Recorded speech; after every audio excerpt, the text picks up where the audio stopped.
The morning started like any other Tuesday in the small mountain town of Pine Valley. Dr. Lisa Thompson kissed her 8-year-old daughter Amy goodbye as the yellow school bus pulled up to their house. Amy's backpack was stuffed with snacks and her favorite water bottle for the big field trip to Crystal Lake National Forest. "Be careful out there, sweetheart," Lisa called out as Amy climbed the bus steps. "I will, Mom. We're going to see real bears today." Amy's excited voice carried through the open bus window as it drove away. Lisa smiled and headed to work at the Government Research Center just outside town. She spent her days studying unusual plant samples and analyzing soil from different parts of the country. It was quiet work, but she loved the mystery of discovering new things in nature. At 2:30 that afternoon, Lisa's phone rang. The caller ID showed Pine Valley Elementary School. "Mrs. Thompson, this is Principal Wilson. I need you to come to the school right away." Lisa's heart skipped a beat. "Is Amy okay? What happened? Please just come as soon as you can. We'll explain everything when you get here." The drive to school felt like forever. Lisa's mind raced with possibilities. Maybe Amy got hurt during the hike. Maybe she got sick from eating too many snacks. But nothing prepared her for what she found when she arrived. The school parking lot was filled with police cars, fire trucks, and ambulances. Parents were crying and hugging their children. Lisa ran toward the building, her heart pounding. Principal Wilson met her at the door.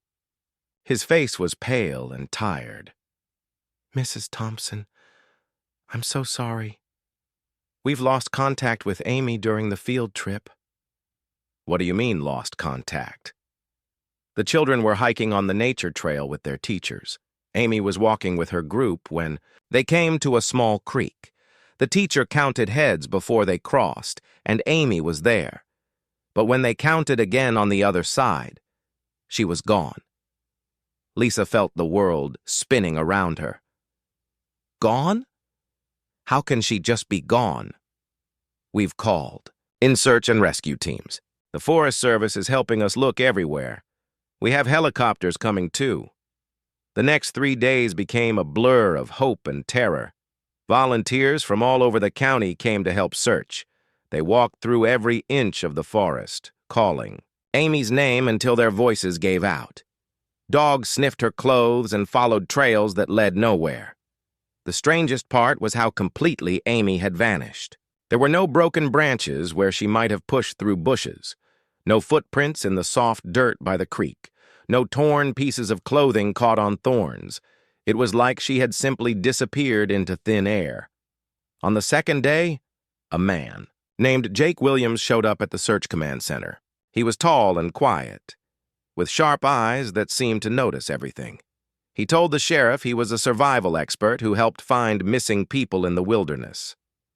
"I've been tracking people for 15 years, Jake said. "Military training, then private rescue work. Let me help." Jake studied the maps and talked to all the teachers who were there when Amy disappeared. He asked questions that no one else had thought of. Questions about the weather that day, about strange sounds they might have heard, about whether any of the other children saw anything unusual.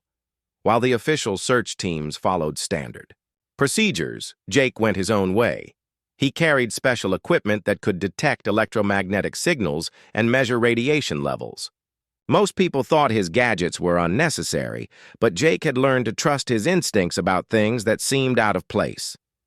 On the third day, Jake made a discovery that puzzled everyone. Deep in the forest, about a mile from where Amy disappeared, he found a perfect circle of dead grass about 10 feet wide. The grass wasn't burned or cut. It was just gray and lifeless, as if all the life had been drained out of it. Around the circle, Jake noticed that his electromagnetic detector was going crazy. The needle jumped back and forth like it was picking up signals from a powerful radio station. But there were no radio towers anywhere near this part of the forest. Jake took pictures of everything and showed them to the sheriff. "Have you ever seen anything like this before?" Sheriff Martinez shook his head. "Maybe lightning hit it?" Lightning would leave a different pattern, and it would burn the grass, not drain it like this. That evening, Jake sat with Lisa at the command center. She looked exhausted from 3 days of fear and sleepless nights. "Mrs. Thompson, I know this sounds strange, but I think we need to consider that something very unusual happened to Amy." "What do you mean?" "I've been doing this work for a long time. I've found people who fell into rivers, got lost in caves, or were taken by animals. But I've never seen a disappearance like this.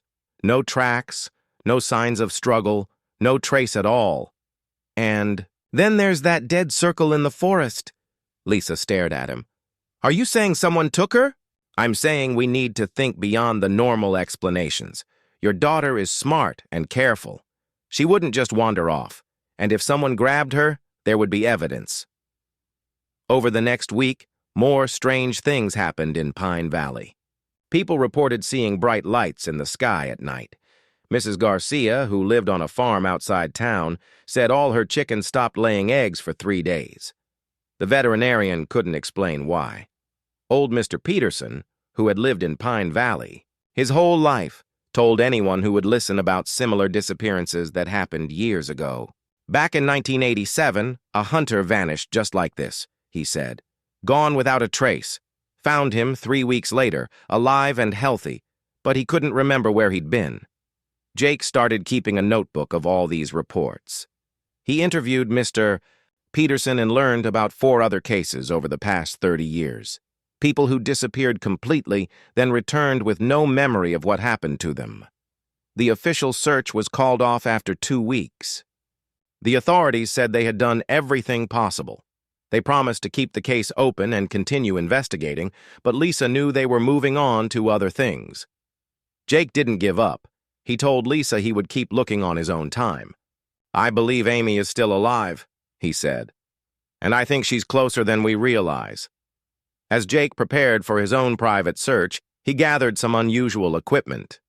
Devices that could detect underground structures, cameras that could see in complete darkness, climbing gear for places where normal search teams couldn't go. He had a feeling that the answer to Amy's disappearance lay somewhere beneath the surface, in places where no one had thought to look. The electromagnetic readings, the dead grass circle, and the strange stories from town all pointed to something that defied normal explanation. But Jake had learned long ago that the impossible sometimes turned out to be the truth. 3 weeks had passed since Amy disappeared, and most people in Pine Valley had started to accept that she might never come home. But Jake Williams refused to give up. Every morning, he packed his gear and headed into the forest, following leads that others had missed. On this particular morning, Jake's electromagnetic detector was acting stranger than ever. The device kept pointing toward a rocky hillside about 2 miles from where Amy had vanished. Yesterday, he had dismissed it as interference from underground minerals. But today, the readings were so strong he couldn't ignore them anymore. Jake climbed up the steep slope, pushing through thick bushes and over fallen logs. His military training had taught him to notice things that didn't belong, and something about this hillside felt wrong. The trees grew differently here, leaning away from the rocks as if they were trying to escape something.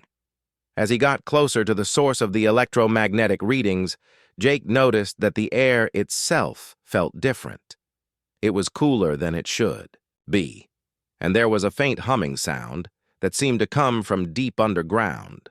His skin tingled like he was standing too close to a powerful electrical wire. Behind a cluster of large boulders, Jake found something that made his heart race. There was a crack in the rock face, barely wide enough for a person to squeeze through.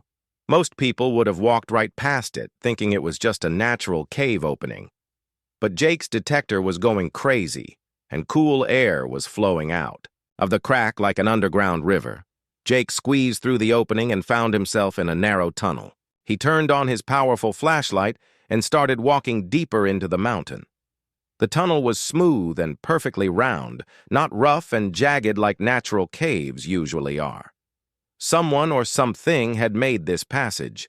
After walking for about 10 minutes, the tunnel opened into a huge underground chamber. Jake stopped breathing for a moment, unable to believe what he was seeing.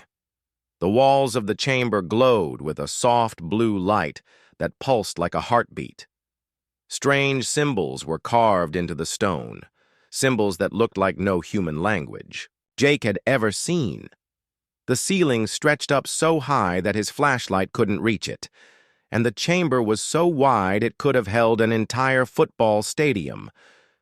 But the most incredible thing was what sat in the center of the chamber.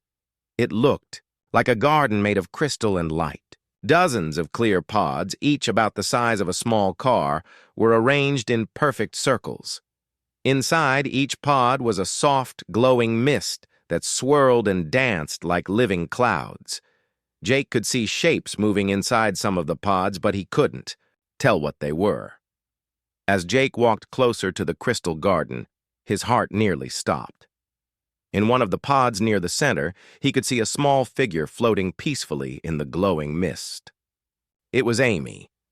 She looked exactly the same as the day she disappeared, wearing her favorite purple jacket and hiking boots. Her eyes were closed, and she appeared to be sleeping. But there was something different about her. Her skin had a faint glow, similar to the light coming from the walls, and she looked completely peaceful and healthy. Jake ran to Amy's pod and pressed his hands against the crystal surface. It was warm to the touch and vibrated gently like a tuning fork. He could see Amy breathing slowly and steadily, but she didn't respond when he called her name. Around Amy's pod, Jake noticed other pods contained beings that were definitely not human. They were tall and graceful, with long limbs and faces that were both beautiful and alien. Their skin glowed with the same soft light as the chamber walls, and they moved slowly inside their pods like they were swimming through the glowing mist. Jake's mind raced as he tried to understand what he was seeing. This wasn't some secret government facility or underground bunker. This was something far beyond anything humans had ever built. The technology in this chamber was so advanced, it seemed like magic. As Jake stood there, trying to figure out how to free Amy from her crystal prison, he heard footsteps behind him. He spun around, his hand moving instinctively to the survival knife on his belt. 3 figures emerged from the shadows at the edge of the chamber. They were the same beings he had seen in the other pods, but these ones were awake and moving. They were about 7 feet tall, with long silver hair that seemed to float around their heads. Their eyes were large and kind, like the eyes of someone who had seen many lifetimes of joy and sorrow. Jake expected to feel afraid, but instead, he felt a strange sense of calm wash over him. One of the beings stepped forward and raised a hand, in what looked like a peaceful greeting. When it spoke, Jake didn't hear words with his ears. Instead, thoughts appeared directly in his mind, as clear as if someone was speaking to him from inside his own head. "Please do not be frightened," the thought said. "We mean no harm to you or the child." Jake found his voice, though it came out as barely a whisper. "What is this place? What have you done with Amy?" "The young one was injured," the being explained, through the strange mental connection. "She fell from a great height into the rushing water. Her body was broken in many places. We brought her here to heal." "Injured?" "But she just disappeared from a nature trail. The ground gave way beneath her feet. She fell into a hidden ravine that your people do not know exists. She would have died from her wounds if we had not found her quickly." Jake looked back at Amy floating peacefully in her pod. "Is she going to be okay?" "She is more than okay. Our healing process does more than repair the body. It strengthens and improves. The child will be healthier and stronger than she ever was before." "How long does it take?" "For injuries as severe as hers, the process requires several of your weeks, but she is nearly ready to return to her world." Jake felt relief flooding through his body. Amy was alive and safe. But then a dozen new questions filled his mind. "Who are you? Why are you here? Why are you helping us?" The being's thoughts carried a sense of ancient sadness mixed with hope. We are travelers from a distant world that no longer exists. We came to your planet seeking refuge many of your generations ago. We have been hiding here, living quietly beneath the surface, trying not to interfere with your people's lives. But you saved Amy. We cannot stand by when innocent beings suffer, especially the young ones. Your species reminds us of ourselves when we were still learning to reach for the stars. We see great potential in humanity, but also great danger. Jake realized he was part of something much bigger than a simple rescue mission. What happens now? That depends on you. We have been watching you search for the child. Your determination and pure heart led you to us. We believe you might be someone we can trust. The being gestured toward Amy's pod, which was beginning to glow brighter. The child will wake soon, but she will not be exactly the same as before. The healing process has awakened abilities that were sleeping inside her. She will need guidance to understand these new gifts. What kind of abilities? She will be able to sense things that others cannot. She will hear thoughts and feel emotions from far away. Most importantly, she will be able to communicate with us as you are doing now. Jake stared at Amy, processing this incredible information. Her mother is going crazy with worry. I have to bring her home. Of course. But first, there is something else you must know. Amy is not the first human we have helped. Over many years, we have saved dozens of your people from death or serious injury.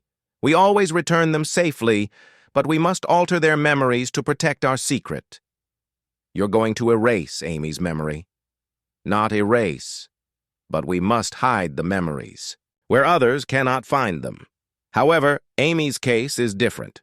The healing process has made her mind stronger. She will remember everything, and she will be able to choose whether to keep our secret or share it. The pod containing Amy began to open with a soft hissing sound. The glowing mist swirled away and Amy's eyes fluttered open. When she saw Jake, her face lit up with joy. "Jake, you found me," she said, sitting up in the pod. "I knew you would come." Jake rushed to help her out of the pod, amazed at how healthy and energetic she looked. "Amy, are you hurt? Do you feel okay?" "I feel amazing," she said, looking around at the glowing chamber. "They saved my life, Jake. I was hurt really bad, but they fixed me. And they taught me so many incredible things." Amy turned to the three beings and spoke to them without making a sound. Jake watched in wonder as she communicated with them through thoughts, just as they had done with him. "They want to know if you're going to tell everyone about this place," Amy said to Jake. Jake looked at these amazing beings who had saved a child's life simply because it was the right thing to do. He thought about Lisa, crying herself to sleep every night, desperate to have her daughter back. He thought about the incredible technology in this chamber that could heal injuries and maybe even solve many of the world's problems. "What should I tell your mother?" Jake asked Amy. Amy smiled, and for a moment Jake could have sworn he saw starlight in her eyes. "Tell her the truth," Amy said. "Tell her that sometimes the most impossible things turn out to be real." The walk back through the underground tunnel felt like a dream to Jake. Amy walked beside him, chatting excitedly about everything she had experienced during her 3 weeks in the healing chamber. But Jake's mind was spinning with questions about what he should tell Lisa and how the world might change if this secret ever got out. "Jake, you look worried," Amy said, tugging on his sleeve. "Are you scared of what Mom will think?" "Aren't you scared?" Jake asked. "This is the biggest thing that's ever happened to anyone. Aliens living under our town, healing chambers that can fix any injury, beings from another world who can read our thoughts." Amy stopped walking and looked up at Jake with eyes that seemed much older than her 8 years. "They're not scary, Jake. They're sad. Their whole planet died and they're the only ones left. They've been hiding here for so long, afraid that humans would hurt them if we found out about them. But why did they trust us? Why did they let us see all this? Because you didn't give up looking for me. And because they've been watching our town for years, learning about people, they know who has good hearts and who might try to hurt them. As they reached the surface and climbed out through the crack in the rocks, Jake realized that Amy was right. The beings he had met underground weren't conquerors or invaders. They were refugees who had been living quietly on Earth, helping humans when they could, but staying hidden to protect themselves. The walk back to town took 2 hours, and Jake spent most of that time listening to Amy describe her experiences. She told him about the leader of the underground community, a being she called the Guardian, who had shared memories of their destroyed homeworld with her. She showed me pictures in my mind, Amy explained. Their planet was beautiful, with floating cities and gardens that grew in the air. But their sun started dying and they couldn't save it. Only a few ships escaped before everything was destroyed. How many of them are living here? About 50 in our area, but there are other groups all over the world. They have been here for almost 100 years, learning about Earth and trying to figure out how to help both species survive. Jake felt overwhelmed by the magnitude of what Amy was telling him. Help both species survive? What do you mean? Earth is in trouble too, Jake. The Guardian showed me things about climate change, pollution, and diseases that could destroy humanity if we don't figure out how to fix them. But their technology could help solve all those problems. Then why haven't they revealed themselves and offered to help? Amy was quiet for a moment, her young face serious. Because they've seen what happens when humans get scared of things. They don't understand. They've watched us fight wars over small differences. They're afraid that if people knew about them, some humans would try to capture them or use their technology for bad things. As they approached the outskirts of Pine Valley, Jake could see police cars and search teams still patrolling the area. News trucks from nearby cities had arrived to cover Amy's disappearance, and reporters were interviewing anyone who would talk to them. We need to be careful about what we say, Jake told Amy. If we tell everyone the truth right away, it could put your new friends in danger. I know. The Guardian already talked to me about that. She said we should start with Mom, because she's a scientist and might understand better than most people. Jake's phone rang as they walked into town. It was Sheriff Martinez. Jake, where are you? We've got search teams out looking for you too now. You've been missing for 6 hours. I'm fine, Sheriff. And I have good news. I found Amy. There was silence on the phone for several seconds. You found her? Is she okay? Where was she? She's perfectly fine. We're walking into town right now. Can you call Lisa and tell her to meet us at the sheriff's office? Jake, where has this little girl been for 3 weeks? Jake looked down at Amy, who nodded encouragingly. It's complicated, Sheriff. We'll explain everything when we get there. 20 minutes later, Jake and Amy walked into the Pine Valley Sheriff's office. Lisa was already there, pacing back and forth in the waiting area. When she saw Amy, she let out a cry of joy and ran to hug her daughter. Amy, oh my baby, I thought I'd lost you forever, Lisa sobbed as she held Amy tight. Are you hurt? Are you hungry? Where have you been? I'm okay, Mom. Better than okay, actually. I know this is going to sound crazy, but I need you to listen to the whole story before you decide what to think. Lisa pulled back and looked at her daughter carefully. Amy looked healthier than she had in months. Her skin was clear and bright. Her eyes sparkled with energy, and she seemed taller and stronger than when she disappeared. Amy, you look different. What happened to you? Sheriff Martinez joined them, along with Deputy Rodriguez and 2 FBI agents who had been called in to investigate Amy's disappearance. Jake realized that this conversation was going to be much more complicated than he had hoped. Before we start, Jake said, I want everyone to know that Amy was never in any danger. She was being cared for by people who saved her life. Agent Thompson, the senior FBI investigator, pulled out a recorder. We're going to need a complete statement from both of you. Amy, can you tell us exactly what happened on the day you disappeared? Amy looked at Jake, then at her mother. Mom, do you remember when you used to tell me bedtime stories about friendly aliens who came to Earth to help people? Of course, sweetie. But what does that have to do with... What if I told you those stories were real? Agent Thompson frowned. Amy, this is a serious investigation. We need facts, not stories. Amy stood up and walked over to Agent Thompson. She looked directly into his eyes and said, Agent Thompson, you have a scar on your shoulder from when you fell off your bike when you were 7 years old. You were wearing a red shirt that day, and your mom took you to Dr. Williams to get stitches. Agent Thompson's face went white. How could you possibly know that? Because I can see it in your mind. Just like I can see that Deputy Rodriguez is worried about his daughter's math grades, and Sheriff Martinez wishes he had called his brother yesterday to apologize for their argument. Everyone in the room stared at Amy in shocked silence. Jake realized that Amy's new abilities were stronger than even he had understood. Lisa knelt down in front of her daughter. Amy, what happened to you out there? I fell into a hidden ravine, Mom. I broke my arm and my leg, and I hit my head really hard. I was dying, but some very special people found me and took me to their hospital to heal.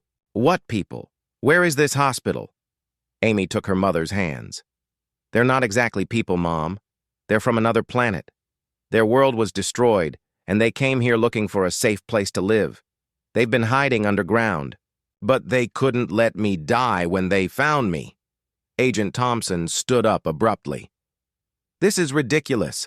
Little girl, someone has filled your head with fantasy stories. We need to find out who really took you and what they did to you for 3 weeks. Amy turned to face Agent Thompson, and her eyes began to glow with a soft blue light, the same color as the chamber walls Jake had seen underground.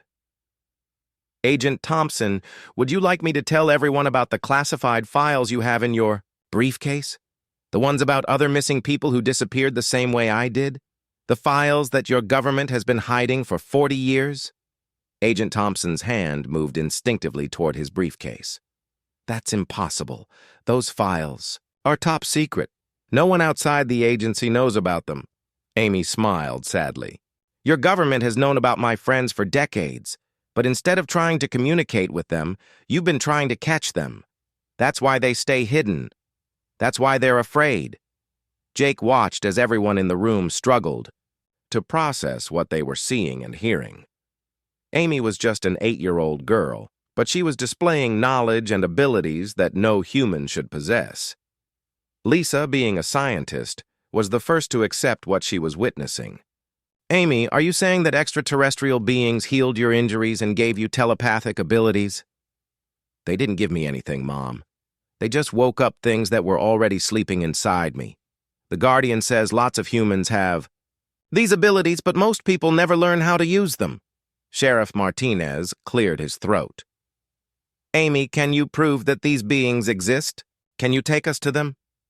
Amy looked at Jake, who nodded slowly. They're willing to meet with a small group of people, but only people they can trust not to hurt them or reveal their location to those who might cause harm. Agent Thompson was frantically making notes. This could be the most important first contact event in human history. We need to involve the proper authorities, establish protocols, ensure national security. No, Amy said firmly. That's exactly the kind of thinking that has kept them hiding for so long. They don't want to deal with governments or military people. They want to work with individuals who care more about helping than about controlling. Lisa looked around the room, then back at her daughter. What do they want from us? Amy's voice became very serious. They want to help humanity survive what's coming. But they need our help too. They need humans who can serve as bridges between our species. People who can help both sides understand each other. And they think we're those people? Jake realized at this woe. That evening, as the sun set behind the mountains of Pine Valley, Lisa found herself walking through the forest with her daughter and Jake, heading toward what might be the most important meeting in human history. Her scientific mind was racing with questions, while her heart was still trying to process the miracle of having Amy back home safe and sound. Mom, are you nervous? Amy asked, holding her mother's hand as they climbed the rocky hillside. Terrified, Lisa admitted, but also incredibly excited. If what you're telling me is true, this could change everything we know about life in the universe. Jake led them to the crack in the rocks where he had first discovered the underground chamber. Lisa, I want you to know that these beings saved your daughter's life. Whatever else happens tonight, we owe them everything. As they squeezed through the narrow opening and began walking down the smooth tunnel, Lisa's scientific training kicked in. She examined the walls with her flashlight, noting the perfect construction and the strange symbols carved into the stone. This tunnel wasn't made with any tools I recognize, she whispered. The surface is too smooth, too precise. It's like it was shaped by some kind of energy beam. Wait until you see the main chamber, Amy said with excitement in her voice. When they emerged into the vast underground space, Lisa stopped walking and stared in amazement. The glowing walls, the crystal pods, the impossible size of the cavern, it was like stepping into a dream. This is incredible, Lisa breathed. The bioluminescence in the walls, the energy readings I'm getting on my equipment. This technology is centuries ahead of anything we have. 3 tall figures emerged from the shadows, moving with graceful, flowing steps. Lisa felt her breath catch in her throat as she got her first look at beings from another world. They were beautiful in an alien way, with their glowing skin and large, kind eyes.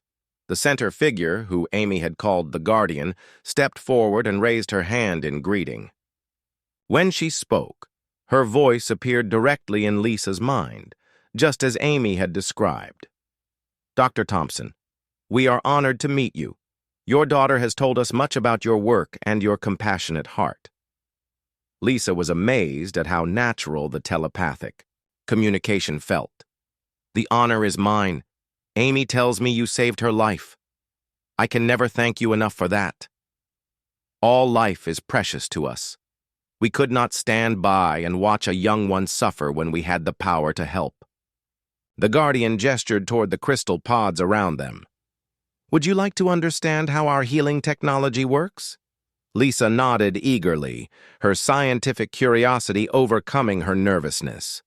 The Guardian led her to one of the empty pods and placed her hand on the crystal surface. Suddenly, Lisa's mind was filled with images and knowledge about advanced medical techniques that seemed like magic. The pods don't just heal injuries, the Guardian explained. They optimize the body's natural healing processes and strengthen the immune system. They can cure diseases that your doctors consider impossible to treat. Cancer, heart disease, neurological disorders, all of these and more. But the healing process also awakens dormant abilities in the human brain. Most of your species has untapped potential that we can help unlock. Lisa looked at Amy, who was communicating silently with 2 other beings nearby. Is that what happened to Amy? Her telepathic abilities? Your daughter was already special. The trauma of her injuries and the healing process simply awakened gifts that were always within her. She is what we call a bridge, a human who can truly understand both species. Jake stepped forward. You mentioned that Amy isn't the first human you've helped. How many others are there? The Guardian's thoughts carried a sense of sadness. Over the decades, we have healed hundreds of your people, but we always had to hide their memories of us to protect our secret. We would heal them, then return them to their lives with no knowledge of what happened. But Amy is different. Amy and a few others like her cannot have their memories altered. The healing process made their minds too strong, too connected to our way of thinking. They remember everything, and they can choose what to do with that knowledge. Lisa felt the weight of this revelation. How many people like Amy are there? 12. In your country, perhaps 50 around the world. They are our hope for eventual peaceful contact between our species. Amy ran over to her mother, her eyes bright with excitement. Mom, the Guardian wants to show you something amazing. They have technology that could help solve climate change, cure diseases, and even help humans travel to other planets someday. The Guardian nodded. But such gifts come with great responsibility. Your species would need to prove that it can use advanced technology wisely, without destroying itself or others. Lisa's mind was spinning with the implications. What would you need from us? Trust, patience, and wisdom. We would need to work with small groups of humans at first, people who could help bridge the gap between our species, scientists like yourself, compassionate leaders, teachers who could help prepare humanity for eventual open contact. Jake crossed his arms, his military background making him think about security concerns. What about the government agents who were at the sheriff's office today? They're going to want answers. The Guardian's expression became serious. Your governments have known about our presence for many years. Some have tried to capture our people for study. Others have covered up evidence of our existence. This is why we have remained hidden. But Amy revealed classified information to Agent Thompson. Won't that cause problems? Agent Thompson and others like him are not evil people. They are simply afraid of what they don't understand. We hope that by working with individuals like your family, we can eventually help government. Leaders see that cooperation is better than fear. Lisa looked around the amazing chamber, then at her daughter who seemed to glow with newfound purpose. What exactly are you asking us to do? Amy took her mother's hand. They want us to be part of a network, Mom. People who can help prepare the world for when they're ready to reveal themselves publicly. It could take years, perhaps decades, the Guardian added. We must move slowly and carefully. But with the help of people like you, we believe humanity can eventually join the larger community of intelligent species in the galaxy. There are others? Lisa asked, amazed. Many others. Your planet is not alone in the universe, but Earth must prove it is ready for such knowledge. Jake had been quiet, thinking about everything he'd learned. What happens if we say no? If we decide this is too much responsibility? The Guardian's thoughts carried understanding rather than disappointment. Then we would respect your choice. We would ensure Amy's safety and happiness, but we would continue to remain hidden until we find others who are ready to help. And if we say yes? Then you become part of something larger than yourselves. You help shape the future of two species learning to trust each other. Lisa looked at Amy, who seemed so much wiser than her 8 years. Sweetheart, what do you want to do? Amy smiled, and Lisa could see starlight in her daughter's eyes. I want to help, Mom. I've seen their memories of their destroyed world, and I've seen visions of what Earth could become with their help. We could cure diseases, clean the oceans, and even travel to the stars someday. But it would mean keeping huge secrets from most people. For now. But not forever. The Guardian says that someday, when people are ready, we won't have to hide anymore. Jake nodded slowly. I'm in. These beings saved Amy's life and asked for nothing in return. If they think we can help make the world better, I want to be part of it. Lisa felt the weight of the decision settling on her shoulders. She was a scientist who had always dreamed of discovering life beyond Earth. Now she was being offered the chance to be part of humanity's first steps toward joining a galactic community. What would we do first? She asked. The Guardian smiled, an expression that seemed to light up the entire chamber. We start small. We help a few people, quietly and carefully. We learn to work together, and we prepare for the day when fear no longer keeps our species apart. Amy squeezed her mother's hand. So, what do you say, Mom? Ready to help save 2 worlds? Lisa looked at her daughter, at Jake, and at these amazing beings who had trusted them with the most important secret in human history. She thought about all the good they could do, all the problems they could solve, and all the wonders they might discover. Yes, she said finally. Let's change the world. The Guardian's joy filled all their minds like warm sunlight. Then let us begin.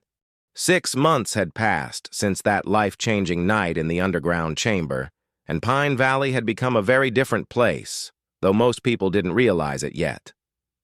To the outside world, Amy Thompson had simply been found safe after getting lost in the woods for 3 weeks.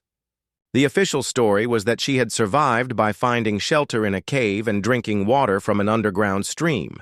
But for Lisa, Amy, and Jake, life had become an extraordinary adventure of secret meetings, amazing discoveries, and quiet acts of healing that were slowly changing their community.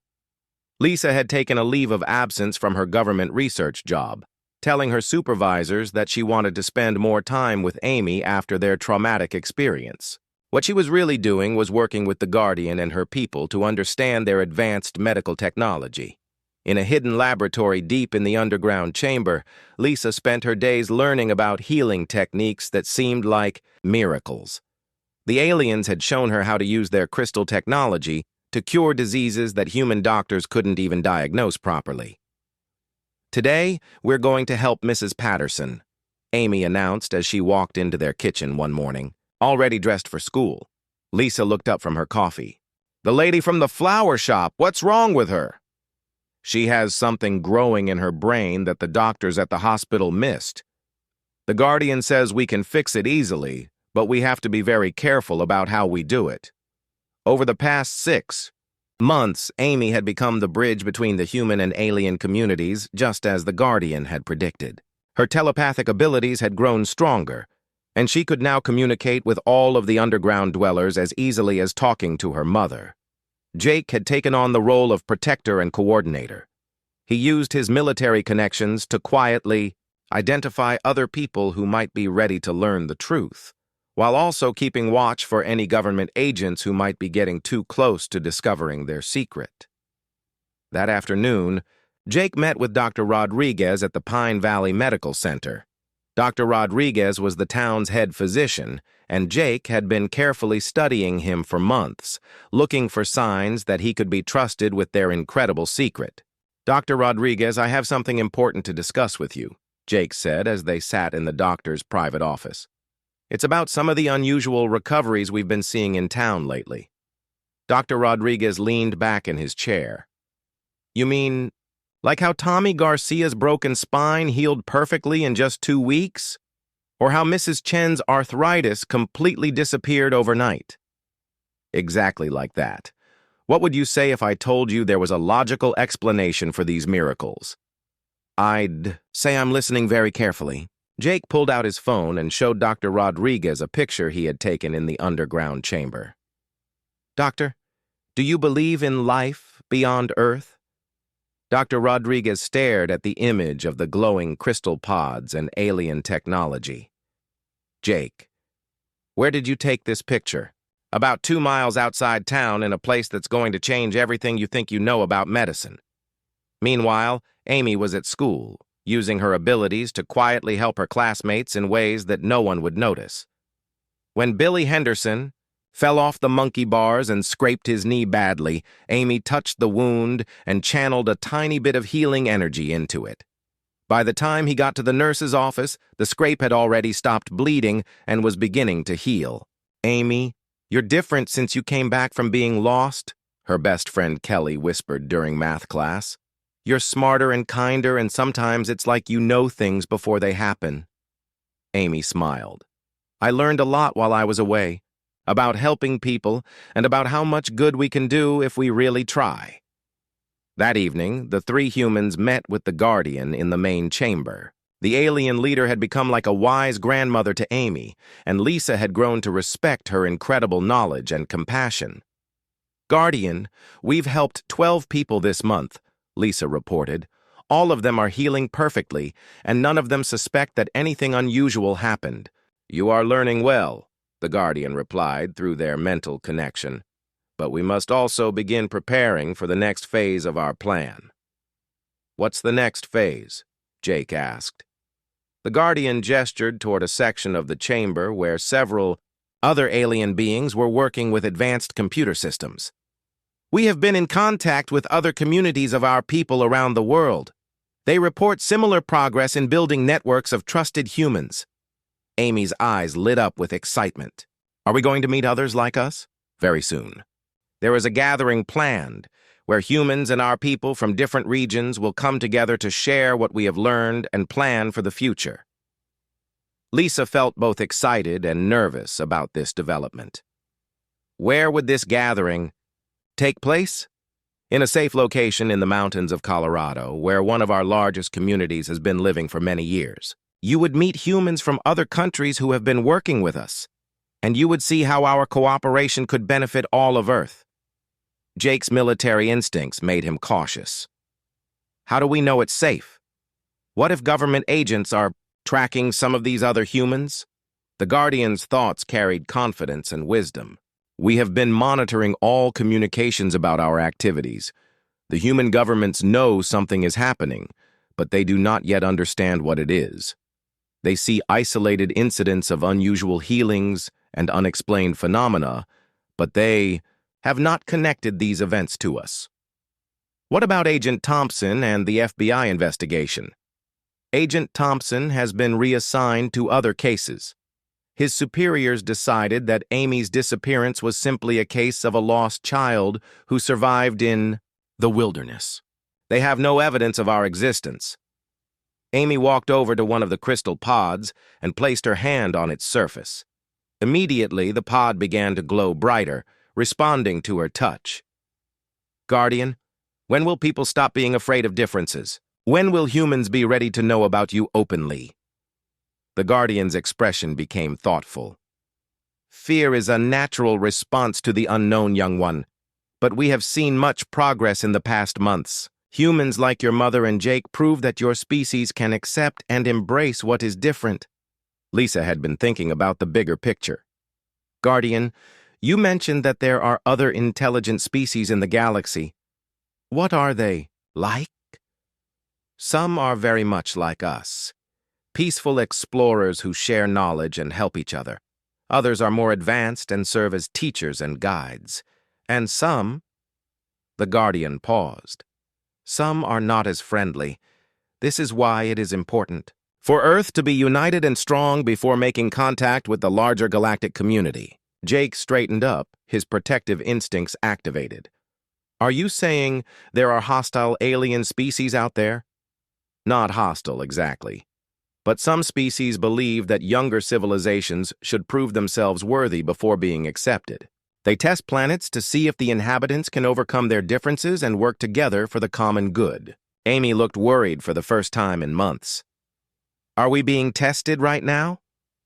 In a way, yes. Earth's response to climate change, poverty, disease, and conflict is being observed. The work we are doing together, healing people, building bridges between species, preparing humanity for greater knowledge. This is all part of that test. Lisa felt the weight of responsibility settling on her shoulders again. So, the future of humanity might depend on what we do here? Not just what you do, but what humans like you do all around the world. We are working with families and communities on every continent, slowly building a network of people who can help guide humanity toward a better future. Jake stood up and walked to the edge of the chamber, looking up at the glowing ceiling. 6 months ago, I was just a guy who helped find missing people. Now I'm part of some cosmic plan to save humanity. It's overwhelming. Amy ran over to Jake and took his hand. But look at all the good we've done already. Mrs. Patterson's brain tumor is gone. Tommy Garcia can walk again. The Henderson's baby was born perfectly healthy, even though the doctors said she would have serious problems. And that's just in our small town, Lisa added. Imagine what we could accomplish if more people knew the truth and wanted to help. The Guardian approached them, her presence filling the chamber with warmth and hope. The day will come when our peoples can work together openly, when human scientists and our healers can combine their knowledge, when your children and ours can learn from each other, when Earth can take its place among the peaceful worlds of the galaxy. How long will that take? Amy asked. Perhaps 10 years, perhaps 20. It depends on how quickly humans can learn to trust each other and overcome their fears. But with families like yours leading the way, we have great hope. Jake squeezed Amy's hand. Well, kiddo, looks like we're in this for the long haul. Amy grinned, her eyes sparkling with the same starlight Lisa had first noticed months ago. The best adventures are the ones that last a lifetime. Lisa looked around at this amazing place that had become like a second home to them. She thought about all the people they had helped, all the knowledge they had gained, and all the possibilities that lay ahead. Guardian, when Amy first disappeared, I thought. My world was ending, but really it was just beginning.